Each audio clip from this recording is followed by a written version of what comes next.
ជំរាបសួរអ្នកទាំងអស់គ្នា Welcome to the classroom again ចាមេរៀនថ្ងៃនេះគឺយើងនឹងរៀនអំពីកិរិយាសព្ទ to be ចាអ្នកទាំងអស់គ្នាភាគច្រើនបានរៀនអំពីកិរិយាសព្ទ to be នេះហើយតែថ្ងៃនេះខ្ញុំនឹងយកកិរិយាសព្ទ to be មកផ្គុំចូលជាមួយនឹងវាក្យសព្ទដែលជាភាសាអង់គ្លេសយើងហៅថា vocabulary អញ្ចឹងយើងមាន vocabulary មួយចំនួនដែលខ្ញុំបានសរសេរនៅខាងក្រោមនេះថ្ងៃនេះវីដេអូដែលបង្ហាញពីមេរៀននេះក៏ជាការរៀនពាក្យថ្មីសម្រាប់អ្នកដែលមិនទាន់ចេះហើយក៏ជាការឆ្លើយតបទៅនឹងសំណួររបស់បងប្អូនដែលចាប់អារម្មណ៍រៀនភាសាអង់គ្លេសដែលសួរខ្ញុំថាតើរៀនភាសាអង់គ្លេសបែបណាដើម្បីឲ្យបញ្ចេញសំឡេងឲ្យបានត្រឹមត្រូវហើយដើម្បីអាចទំនាក់ទំនងនិយាយទៅអាចស្ដាប់គ្នាបានហើយធ្វើបែបណាទៅទើបអាចរៀនពាក្យឲ្យបានចាំអញ្ចឹងថ្ងៃនេះខ្ញុំបង្ហាញនៅ vocabulary គឺវាក្យសព្ទជាមួយនឹងកិរិយាសព្ទ to be ហើយនឹងប្រាប់គន្លឹះនៅក្នុងការសិក្សានឹងរួមជាមួយគ្នាតែម្ដងចា៎ឥឡូវយើងមកសិក្សាមេរៀនរបស់យើងសិន to be អញ្ចឹងកិរិយាសព្ទ to be អាចបំបែកចេញជា3 am is ហើយនឹង are អញ្ចឹងការបំបែកទាំង3នេះគឺយើងយកមកប្រើប្រាស់ផ្សេងគ្នាទៅតាមប្រធានចានៅក្នុងភាសាអង់គ្លេសប្រធានមានទាំងអស់ប្រមាណអ្នកទាំងអស់គ្នាប្រហែលជាបានដឹងខ្លះហើយ I we you they he she it អញ្ចឹង subject ឬគឺយើងហៅថា pronoun ចាសព្វនាមទាំង7នេះយកមកបំបែកជាមួយនឹងកិរិយាសព្ទ to be មានទម្រង់បែបនេះ I am ទម្រង់ខ្លីរបស់វាដែលជាភាសាអង់គ្លេសយើងហៅថា short form am he she it is ប្រើជាមួយនឹង isទៅជាទម្រង់មកខ្លី short form his she's its we are ទម្រង់ខ្លី were you are ទម្រង់ខ្លី your they are ទម្រង់ខ្លី their អញ្ចឹងការប្រើប្រាស់ជាមួយនឹងសព្វនាមហើយនឹងកិរិយាសព្ទ to be មានការបំបែកបែបនេះឥឡូវយើងយកមកប្រើជាមួយនឹង vocabulary ខាងក្រោមជាមួយនឹងវាក្យសព្ទមុននឹងយើងយកមកប្រើប្រាស់យើងរៀនវាក្យសព្ទសិនណាពាក្យថ្ងៃនេះមានសរុបប៉ុណ្នេះពាក្យទី1យើងអានថា doctor ហើយនេះអក្សរដែលខ្ញុំបន្តពីលើនេះសញ្ញាបន្តពីលើនេះគឺ stress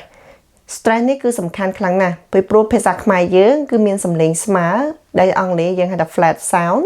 ប៉ុន្តែភាសាអង់គ្លេសអត់ទេគឺគេមានសំឡេងដែលមាន stressបកគោនេះនៅត្រង់អក្សរណាសំឡេងនឹងធ្ងន់ជាងអញ្ចឹងបានពេលដែលយើងអានថា doctor អញ្ចឹង stress នៅសំឡេងទី1 doctor ចាទី2ពាក្យទី2នេះអត់មានសំឡេង stress ទេមានតែ one syllable គឺមួយព្យាង្គ nurse យើងអានថា nurse se ខាងចុងនេះសំឡេង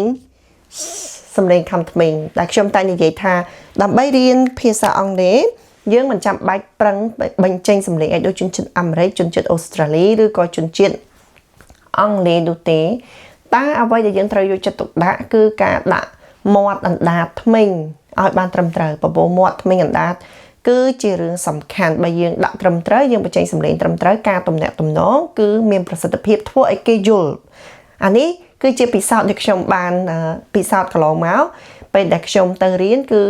ខ្ញុំរកឃើញថាមិនថាភាសាអង់គ្លេសឬក៏ភាសាអ្វីទេសម្រាប់ជនជាតិខ្មែរយើងគឺយើងមានភាពពិសេសដែលយើងអាចដាក់ថ្មីងអណ្ដាតឲ្យត្រូវទីតាំងហើយអាចបញ្ចេញសំឡេងបានល្អចាអញ្ចឹងវាមិនមែនជារឿងយើងនិយាយថាខ្មាស់គេបញ្ចេញតង់ឲ្យអានហ្នឹងមិនមែនជារឿងដែលយើងត្រូវខ្មាស់គេទេអ្វីដែលយើងត្រូវយកចិត្តទុកដាក់គឺយើងដាក់ថ្មីងអណ្ដាតបបោមាត់ឲ្យបានត្រឹមត្រូវទៅតាមតួអក្សរនីមួយៗទើបយើងអាចបញ្ចេញសំឡេងបានត្រឹមត្រូវអញ្ចឹងតទៀតឃើញ stress នៅសំឡេងទី1ឯងពាក្យនេះគឺអានថា dentist អក្សរ t នៅខាងចុងមានសំឡេងថណា dentist បន្តទៀតគឺពាក្យ pharmacist បើយើងអានអត់បានយកចិត្តទុកដាក់ stress ទេគឺយើងអានបែបហ្នឹងតែពាក្យនេះគឺ stress នៅសំឡេងទី1 pharmacist surgeon អញ្ចឹង stress នៅសំឡេងទី1ដូចគ្នាដែរ surgeon អញ្ចឹងអក្សរ sថ្មីងលើថ្មីងក្រោមគឺខំគ្នាដាក់ជាប់គ្នាបានយើងបញ្ចេញសំឡេងត្រូវ surgeon ចាមកពាក្យនេះវិញគឺស្រៈខាងមុខនេះគឺស្រៈ a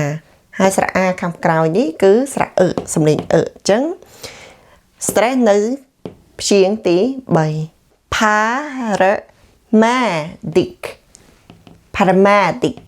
paramedic ដំបូងបើយើងអត់តន់ចេះអាន stress យើងអានយឺតៗសិនណាបើអានទៅពិបាកពាក្យមួយហ្នឹងព្យាយាមអានឲ្យបានត្រូវពីដំបូងហើយអានវាយឺតហើយបន្ទាប់មកអានវាច្រើនដងហើយបន្ទាប់មកពន្លឿនការអានអញ្ចឹងនៅពេលដែលយើងអានទៅគឺយើងអានបានត្រឹមត្រូវតាមសំឡេងរបស់វាចាបន្តទៀតពាក្យនេះយើងអានមួយដូចគ្នាវាលំបាកនៅពេលដែលយើងអត់ធ្លាប់យកចិត្តទុកដាក់នៅ stress អញ្ចឹងយើងឃើញពាក្យហ្នឹង stress នៅសំឡេងទី4 near veterinarian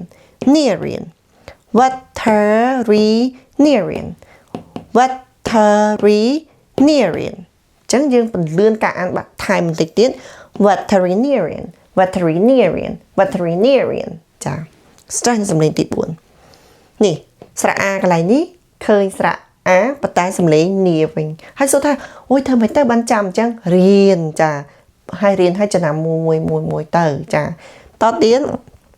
therapist ឃើញទេ a កន្លែងនេះសំឡេងវាវិញ therapist នៅក្នុងការបញ្ចេញសំឡេងពាក្យខ្លះសម្រាប់អង់គ្លេសបែបអាមេរិកនិងអង់គ្លេសបែបអង់គ្លេសគឺមានសំឡេងខុសគ្នាបន្តិចបន្តួចតែខ្ញុំនៅប្រទេសអូស្ត្រាលីខ្ញុំប្រើភាសាអង់គ្លេសបែបអង់គ្លេសជាងអញ្ចឹងទៅខ្ញុំអាចបញ្ចេញសំឡេងដែលអ្នកទាំងអស់គ្នាខ្លះប្រហែលជាយកលំនាំតាមភាសាអង់គ្លេសបែបអាមេរិកអាចថាអូមិនក៏អានអញ្ចឹងសូមសម្គាល់បើយើងអានមួយណាបានត្រឹមត្រូវឲ្យតែបញ្ចេញសំនៀងបានត្រឹមត្រូវទៅតាមពាក្យចំអាមេរិកចំអង់គ្លេសអត់បញ្ហាទេយល់ដូចគ្នាចាអញ្ចឹងអ្នកនរ flexible ប៉ុន្តែយើងចេះទាំងពីរល្អចាហើយចង់ដឹងច្បាស់ថាពាក្យហ្នឹងអង់គ្លេសអានថាម៉េចហើយភាសាបែបអាមេរិកអានថាម៉េចស្រួលទេទៅមើលនៅក្នុង dictionary ឬក៏អ្នកនរគ្នាចូលទៅក្នុង Google Translate ដែលខ្ញុំបាននិយាយពីវីដេអូមុនហើយថាសម័យនេះហើយអ្នកនរគ្នាមានវិធីសាស្ត្ររៀនច្រើនណាស់អញ្ចឹងមិនបាច់ពឹងពាក់លើគ្រូតែមួយទេសូម្បីតែខ្ញុំដូចខ្ញុំបាននិយាយអញ្ចឹងខ្ញុំគឺកំពុងតែរៀនជាមួយអ្នកទាំងអស់គ្នាគ្រាន់ថាអ្វីដែលខ្ញុំបានចេះហើយខ្ញុំយកមកចែកជាមួយអ្នកទាំងអស់គ្នាអញ្ចឹងអ្នកទាំងអស់គ្នាអាចរៀនបន្ថែមចាតទៀតគឺពាក្យថា therapist th គឺសំឡេងរបស់វាចុងដាតរបស់យើងនៅចន្លោះធ្មេញលើនិងធ្មេញក្រោមបានអានត្រូវណាព្យាយាមដាក់ដាតធ្មេញឲ្យត្រូវដាប្រាប់ហើយថាដើម្បីអាចបញ្ចេញសំឡេងបានត្រឹមត្រូវគឺត្រូវតែដាក់ទីតាំងអណ្ដាតធ្មេញបបោមាត់យើងហ្នឹងគឺត្រូវតែដាក់ឲ្យបានត្រឹមត្រូវទៅអាចបញ្ចេញសំឡេងបានត្រឹមត្រូវចង់បញ្ចេញសំឡេងពាក្យ th នឹងបានត្រឹមត្រូវគឺអណ្ដាតរបស់យើងនៅចន្លោះធ្មេញលើនិងធ្មេញក្រោម therapist ចា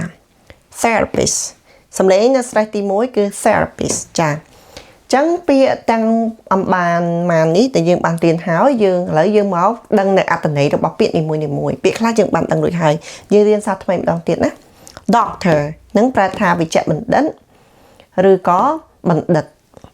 nurse កលានុបដ្ឋាយិកា dentist ពេទ្យធ្មេញ pharmacist ឱសថការី surgeon ពេទ្យវះកាត់paramedic គឺជាគ្រូពេទ្យដែលមានការបង្ហាត់បង្រៀនដើម្បីមើលថែទាំអ្នកជំងឺនៅកន្លែងសង្គ្រោះបន្ទាន់ paramedic ចាតទៅទៀតគឺ veterinarian នេះគឺបសុពេទ្យឬក៏ពេទ្យសត្វចា therapist ប្រែថាអ្នកឯកទេសព្យាបាលជំងឺឬក៏ព្យាបាលរោគឥឡូវយើងមករៀនបង្កើតប្រយោគចាចំណុចនេះគឺខ្ញុំសូមឆ្លើយតបជាមួយនឹងអ្នកដែលសួរថាតើរៀនវេយ្យាករណ៍ធ្វើបែបណាទៅដើម្បីអាចចេះការប្រើប្រាស់វេយ្យាករណ៍គឺជារឿងសំខាន់ដើម្បីអាចឲ្យយើងនិយាយភាសាអង់គ្លេសចំនឹងអ្វីដែលជាភាសាដើមរបស់គេហើយយើងអាចទំនាក់ទំនងបានល្អអញ្ចឹងការរៀនវេយ្យាករណ៍មិនគ្រាន់តែរៀនចាំទម្រង់ទេបើមិនបើយើងមិនអាចយកមកប្រើប្រាស់នៅក្នុងការនិយាយឬក៏ក្នុងការសរសេរឬក៏ក្នុងការស្ដាប់អាចយល់ក៏យើងមិនហៅថាចេះវេយ្យាករណ៍នោះដែរតែថ្ងៃនេះខ្ញុំសូមបង្ហាញថាតើយើងរៀនវេយ្យាករណ៍បែបម៉េចមិនមែនរៀនចាំតែក្បួនហើយទុកចោលទេឥឡូវយើងឧទាហរណ៍ទាំងអស់គ្នាយើងយកកិច្ចអាសព្ទ to be មកផ្សំជាមួយនឹង vocabulary ចាតោះផ្សំជាមួយនឹងនាងខ្ញុំដំបូងគឺពាក្យថា I am ខ្ញុំគឺជាឥឡូវបើយើងចង់និយាយថាខ្ញុំគឺជាវិជ្ជបណ្ឌិតម្នាក់និយាយថាម៉េចអញ្ចឹងយើងអាចផ្សំមកចេញថា I am a doctor ចាខ្ញុំគឺជាគ្រូពេទ្យម្នាក់ពីឬខ្ញុំគឺជាវិជ្ជបណ្ឌិតម្នាក់ចុះបើយើងនិយាយថាគាត់គឺជាវិជ្ជបណ្ឌិតម្នាក់យើងនិយាយថាម៉េចគឺយើងប្រើ he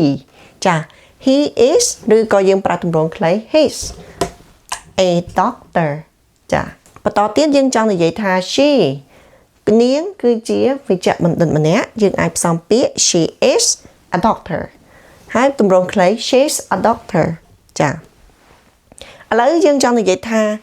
នាងគឺជាកលៀនបឋាយិកាយើងនិយាយថាម៉េច she is a nurse ចា she is a nurse នាងគឺជាកលៀនបឋាយិកាម្នាក់ឥឡូវយើងចង់និយាយថាពួកយើងគឺជាពេទ្យធ្មេញយើងនិយាយថាម៉េច we are dentists ខុសប្លែកបន្តិច dentist នេះយើងត្រូវថែម s នៅពេលដែលយើងចង់និយាយថា dentist ច្រើនចាចង់និយាយថាពេទ្យធ្មេញច្រើនអ្នកគឺជាពេទ្យធ្មេញក្រោយនេះ you are a dentist តែអត់ថែម s ទេព្រោះ you អ្នកតែម្នាក់ទេ you are a dentist បើយើងនិយាយថាសម្គាល់ថាអ្នកអញ្ចឹងអ្នកគឺជាពេទ្យធ្មេញម្នាក់ you are a dentist ចាតទៀតយើងចង់បង្កើតប្រយោគដោយប្រើពាក្យ pharmacist ចា pharmacist ឱសថការីឬក៏អ្នកលក់ថ្នាំពេទ្យយើងនិយាយថានាងគឺជាឱសថការីយើងនិយាយថាម៉េច she is a pharmacist នាងគឺជាឱសថការីម្នាក់ចាឥឡូវឧទាហរណ៍ថាឱសថការីហ្នឹងក្មេងជាងយើងហើយ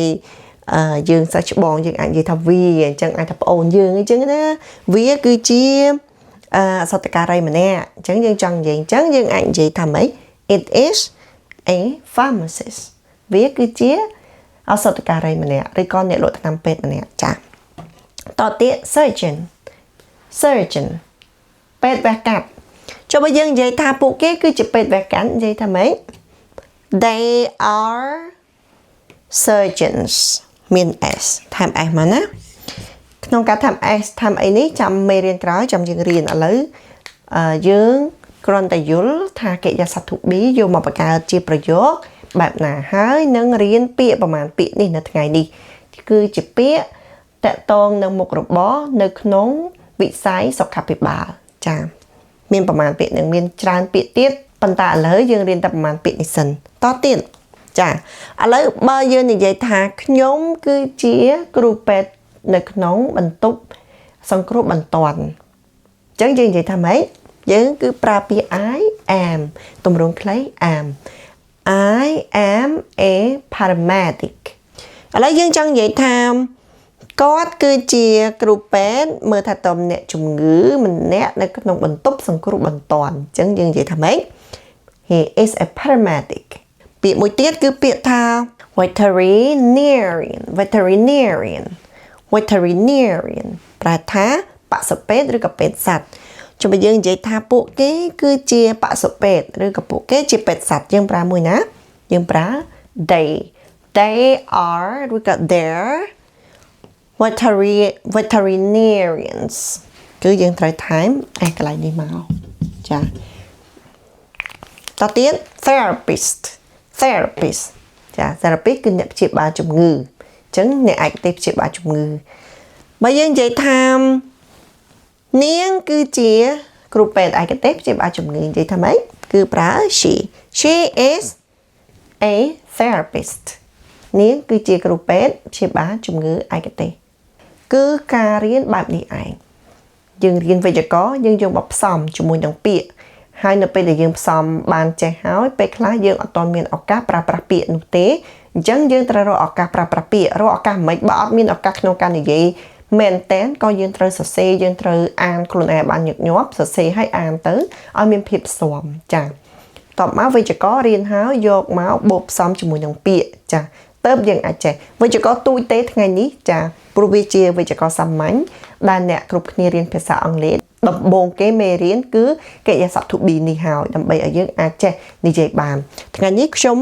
បង្ហាញអ្នកទាំងអស់គ្នាតែមេរៀន to be ដែលជាទម្រង់ស្របដែលយើងហៅជាភាសាអង់គ្លេសថា positive form ចាសម្រាប់វីដេអូក្រោយយើងនឹងរៀនអំពី negative form ថា negative form របស់កិរិយាសព្ទ to be មានទម្រង់បែបណាអញ្ចឹងយើងនឹងជួបគ្នានៅវីដេអូក្រោយ See you next time